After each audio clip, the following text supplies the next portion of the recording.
오늘 삶의 무기력과 쾌락의 자리에 있다면 바로 예수 그리스도 이름의 권세를 통하여 벌떡 일어나시기를 주님의 이름으로 축복합니다.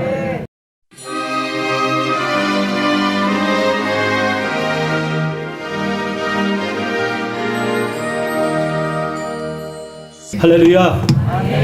오늘도 주님의 능력이 있음을 믿습니다. 우리 한번 고백합니다. 예수님이 나의 구세주이십니다. 나의 치료자이십니다. 나의 능력이십니다.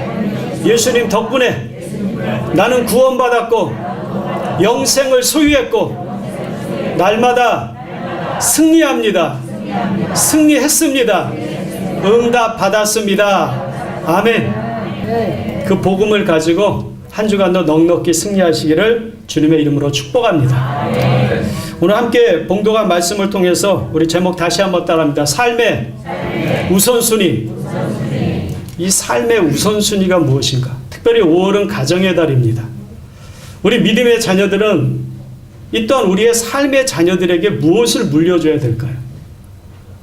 오늘 우리 본문 말씀을 통해서 우리가 5월 이 가정의 달에 우리가 진정으로 자녀들에게 물려줄 것이 무엇인가를 그 우선순위를 우리가 살펴본다면 우리 자녀들에게 믿음의 싸움 가운데 또 이 악한 세상 가운데 이기며 나갈 수 있는 그 놀라운 승리를 우리가 물려줄 수 있으리라 믿습니다. 그 고백과 같이 우리 다시 한번 고백합니다. 삶의 우선순위. 이 한겨울에 저 나이아가라 폭포에 독수리 한 마리가 높이 날고 있었어요.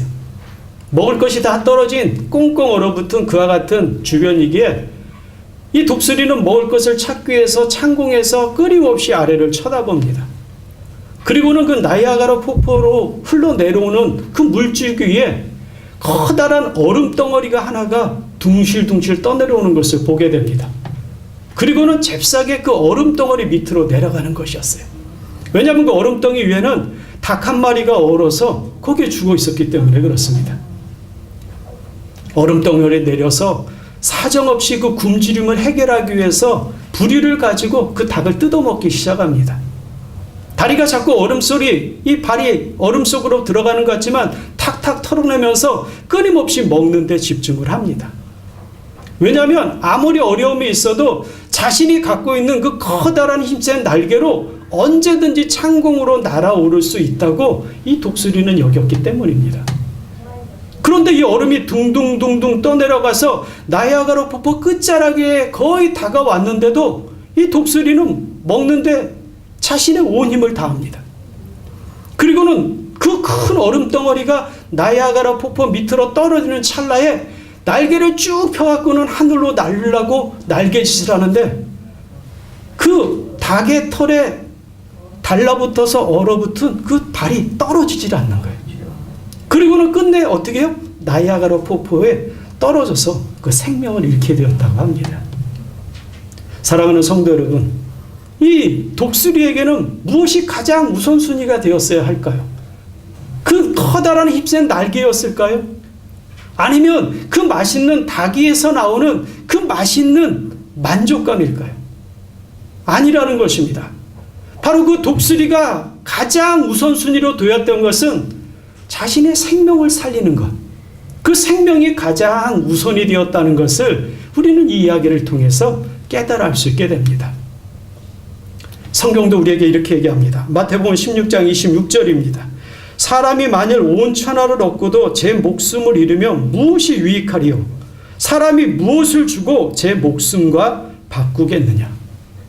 세상을 손에 쥐어도 자신의 생명을 잃어버리면 아무 소용이 없다는 것입니다.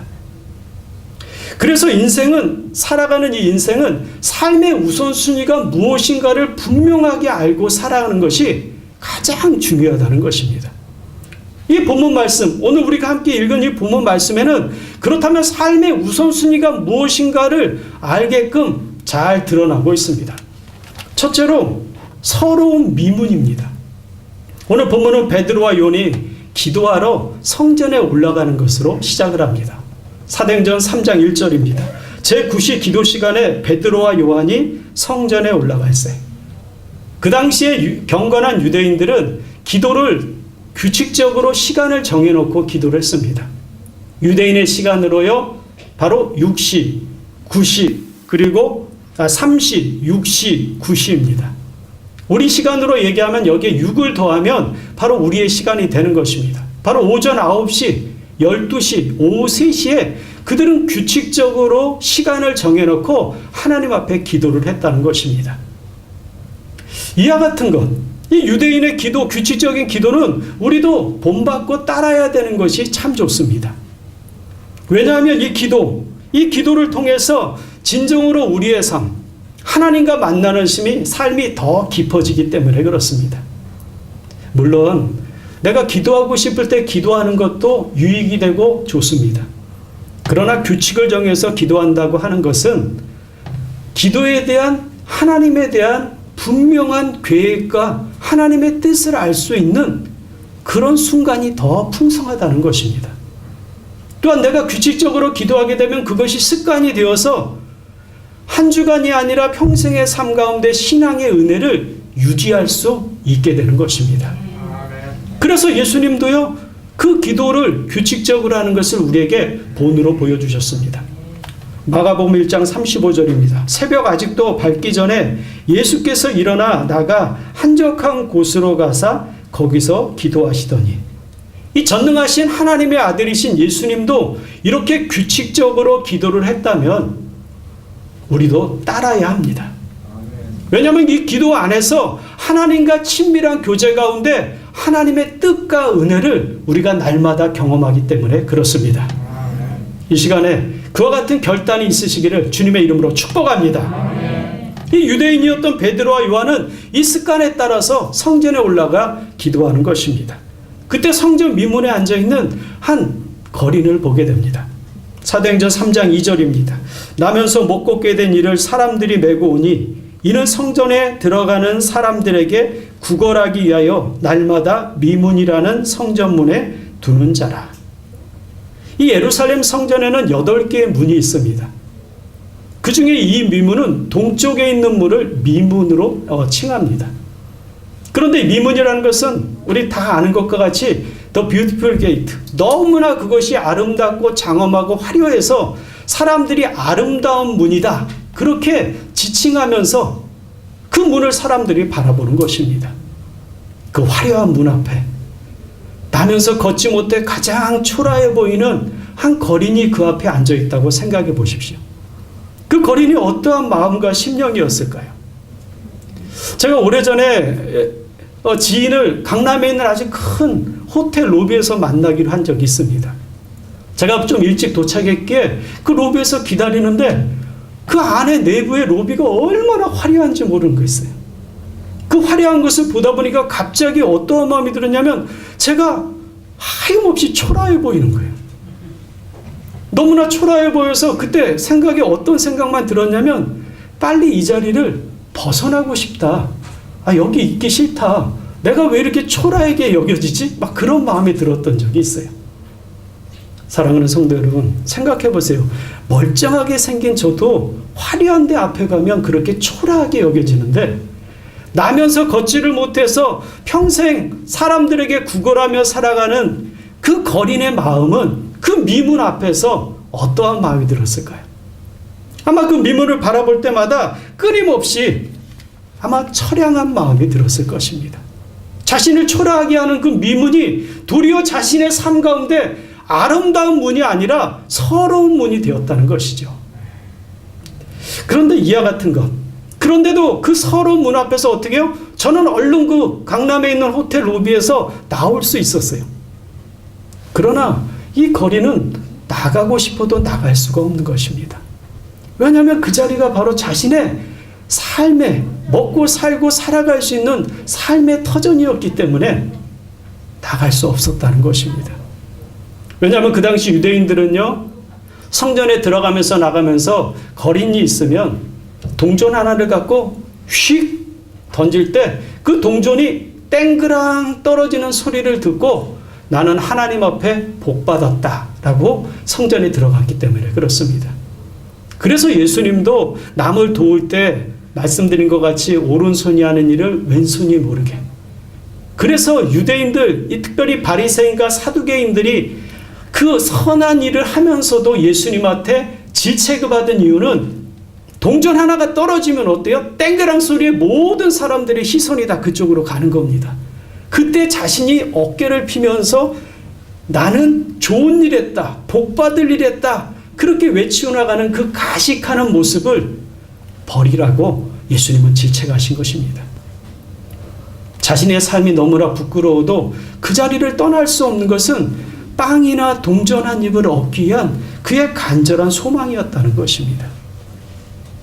그런데 가만히 생각해 보면 이런 일이 이 미문 앞에 앉아있는 거린에게만 이루어질까요? 우리 주변은 어떨까요? 정말로 직장이나 사업장을 다니는 사람, 저도 직장 생활을 했지만 입에서 떠나지 않는 말이 있어요. 이거 더러워서 내가 때려친다.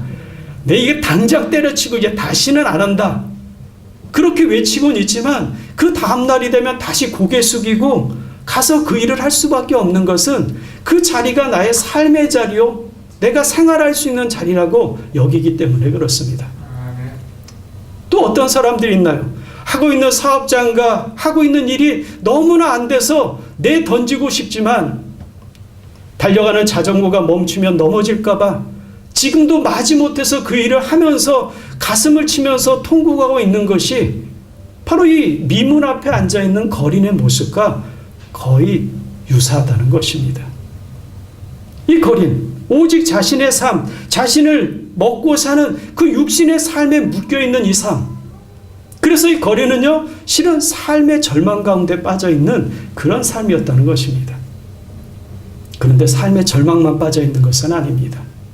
이 거린을 더 괴롭힌 것은 수많은 사람들이 그 성전에 들어가는 것을 아침부터 늦은 시간까지 늘 지켜보고 있으면서 자신은 그 성전에 들어가지 못하고 있으니 성전에 들어가지 못하는 자신을 이 거린은 어떻게 생각했을까요? 아마 나는 하나님 앞에 저주받은 사람이라고 아마 여겼을 것입니다. 왜냐하면 그는 성전에 들어갈 수 없었기 때문에 그래요. 율법에 따르면 몸에 상한 자는 결코 성전에 들어갈 수 없기 때문에 그렇습니다. 레위기 21장 16절에서 18절입니다. 야훼께서 모세에게 말씀하여 이르시되 아론에게 말하여 이르다 누구든지 너의 자손 중 대대로 육체에 흠이 있는 자나 그 하나님의 음식을 드리려고 가까이 오지 못할 것이니라. 누구든지 흠이 있는 자는 가까이 하지 못할지니 곧 맹인이나 다리 저는 자나 코가 불완전한 자나 지체가 더한 자나. 바로 아무리 성전에 들어가고 싶어도 들어갈 수 없는 자신의 모습을 보면서 이는 육적으로만 절망에 빠진 것이 아니라 영적인 삶 가운데도 절망에 빠져 있었던 그와 같은 사람입니다. 따라서 이 거린은 절대 절망 가운데서 허우적거리면서 살아가는 아주 초라한 그와 같은 삶이었다는 것입니다. 그래서 이런 절대 절망에 빠진 사람들이 보이는 특징이 하나 있습니다.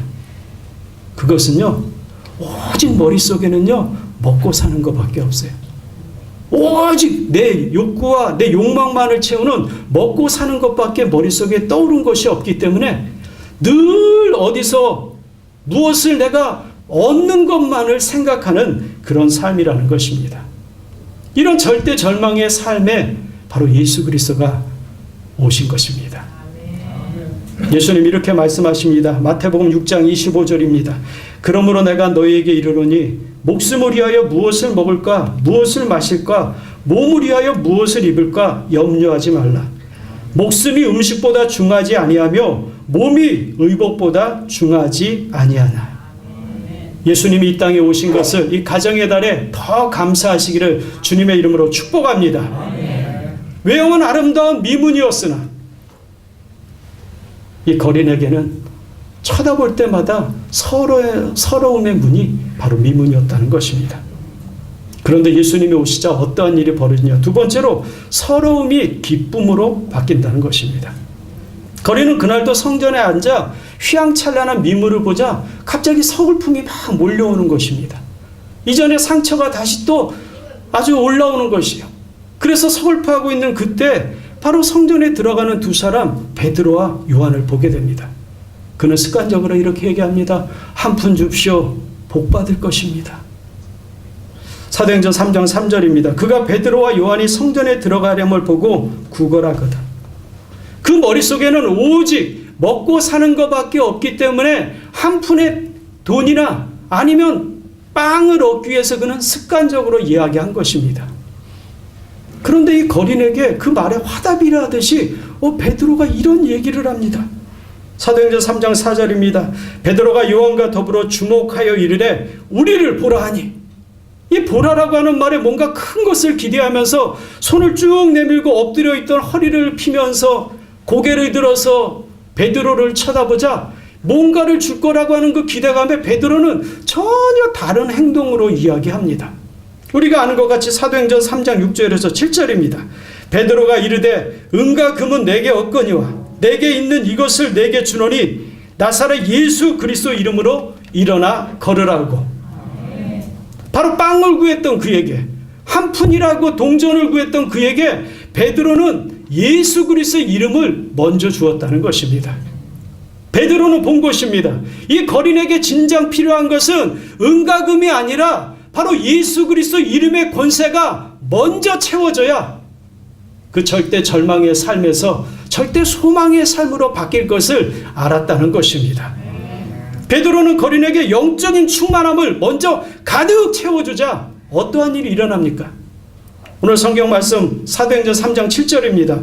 오른손을 잡아 일으키니 발과 발목이 곧 힘을 얻고 평생에 걷지도 못했고 걷는다는 것을 생각조차 못했던 이 나면서 걷지 못했던 거린이 그 예수 그리스도의 이름의 권세를 통해서 발목에 힘이 들어가고 그리고는 그 자리에서 벌떡 일어난 것입니다.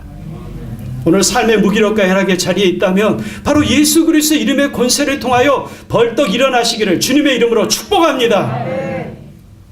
예수 그리스도의 이름은 단지 2000년 전에 성경에 써 있는 내용에 끝나는 내용이 아니라는 것입니다. 제가 대교구 사역을 할 때입니다. 참 입에 올리기도 안타까운 한 우리 구역장 집사님이 계셨어요. 이렇게 얘기하면서도 제가 되게 조심스러운 게 그분을 하나 이야기거리로 될까봐 조심스럽습니다. 왜냐하면 그분이 살고 있는 집에서 남편이 스스로 목숨을 끊었습니다. 그런데 몇 년 지나지 않아 그 아들이, 하나밖에 없는 아들이 그 집에서 또다시 목숨을 끊었습니다. 정말 쉽게 이렇게 얘기하지만 그 절망의 자리, 그 고통의 자리는 감당을 못하는 그런 자리입니다. 그래서 두 딸을 데리고 날마다 근심과 걱정과 염려로 살아갑니다. 혹시 우리 딸들도 그럴까봐. 그래서 함께 가서 그 가정 가서 예배도 드리고 주님 앞에 기도를 하고 그 따님들 둘이 오셔서 늘 대교구실에서 기도를 받고 갔어요. 그 둘째 딸은 제가 주례까지 해서 아주 지금 잘 살고 있습니다.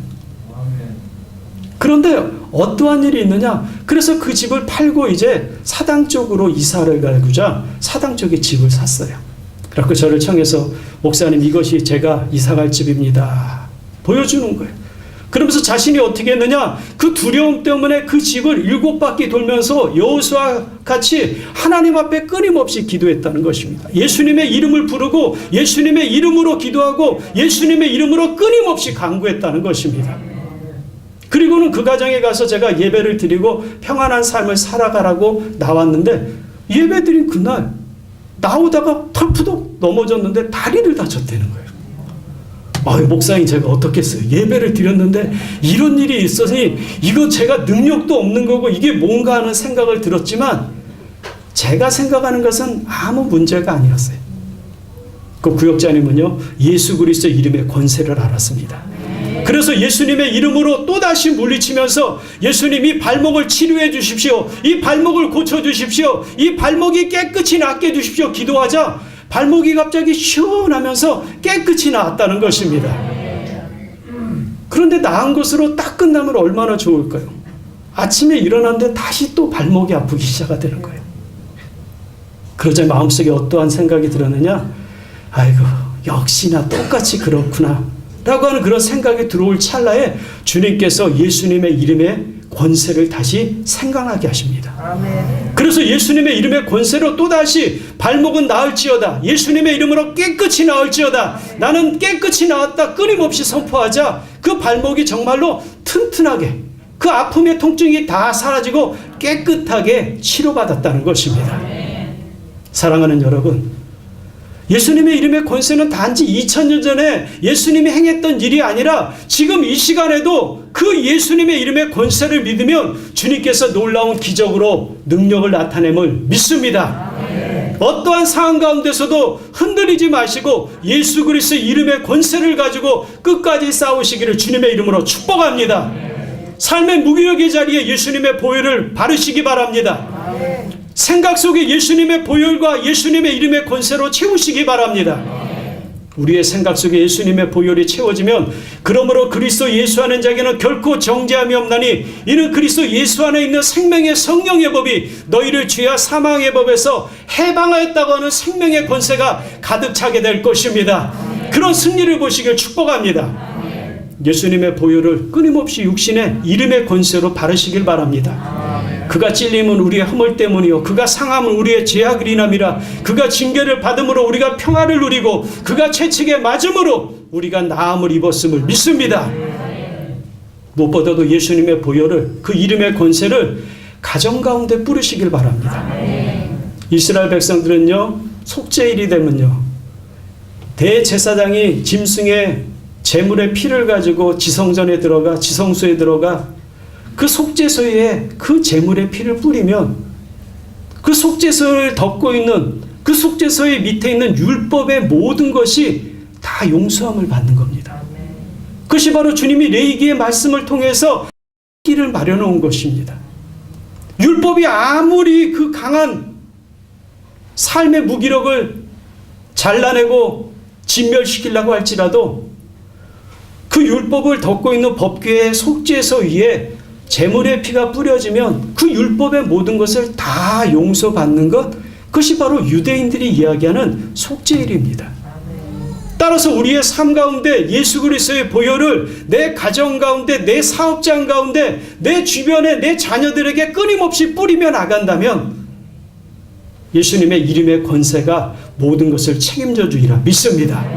그런 당당함으로 나가시기를 주님의 이름으로 축복합니다. 그래서 예수님도 우리에게 이렇게 약속하십니다. 요한복음 16장 24절입니다. 지금까지는 너희가 내 이름으로 아무것도 구하지 아니하였으나 구하라. 그리하면 받으리니 너희 기쁨이 충만하리라. 이 능력을 누리시기를 예수님의 이름으로 축복합니다. 자, 그렇다면 이 기쁨으로 가득 찬, 이제는 하나님 앞에서 서글픔이 기쁨으로 바뀐 이 낫지 못한, 나면서부터 걷지 못한 이 거리는 어떠한 삶으로 바뀌었을까요? 세 번째로 찬양과 기쁨의 삶으로 바뀌었다는 것입니다. 거리는 자신의 벌떡 일어나자 어떠한 일을 벌입니까? 집으로 달려갔을까요? 아닙니다.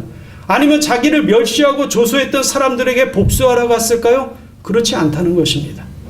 바로 하나님을 예비하며 감사하며 나갔다는 것입니다.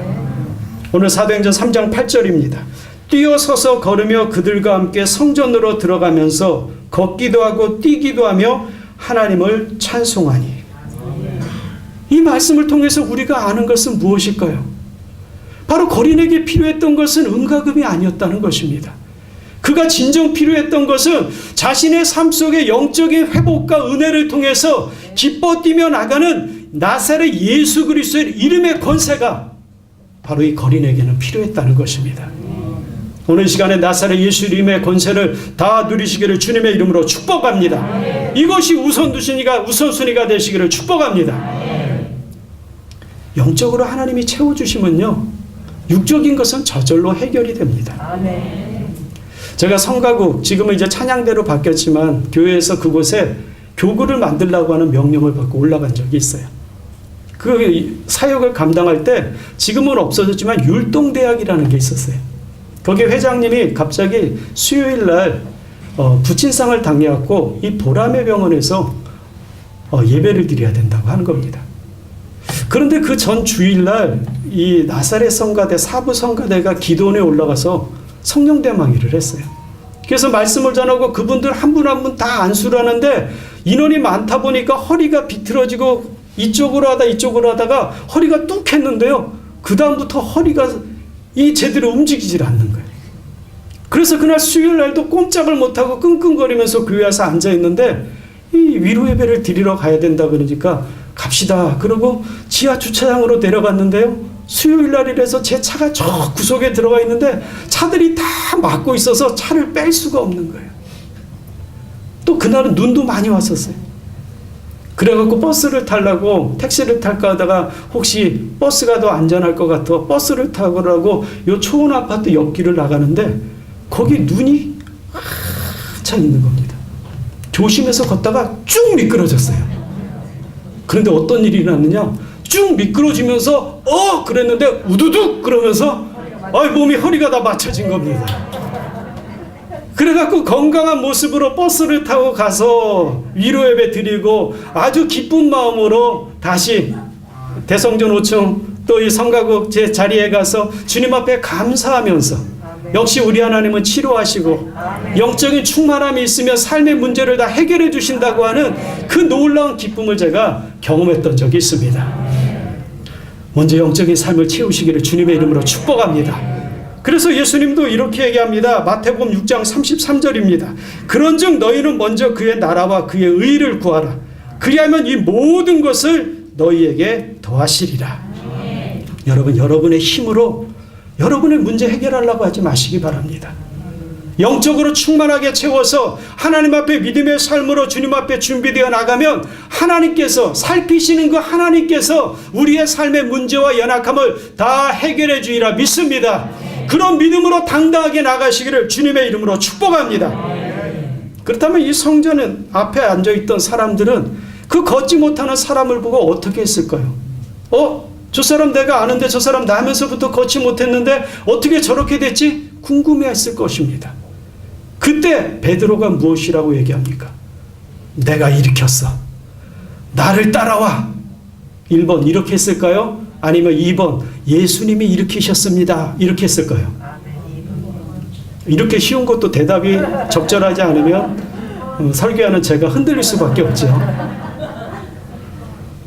바로 예수님이 일으켰다고 그는 얘기합니다. 사도행전 3장 12절입니다. 베드로가 이것을 보고 백성에게 말하되 이스라엘 사람들아 이 일을 왜 놀랍게 여기느냐? 우리 개인의 권능과 경건으로 이 사람을 걷게 한 것처럼 왜 우리를 주목하느냐? 나를 주목하지 말라는 것이에요.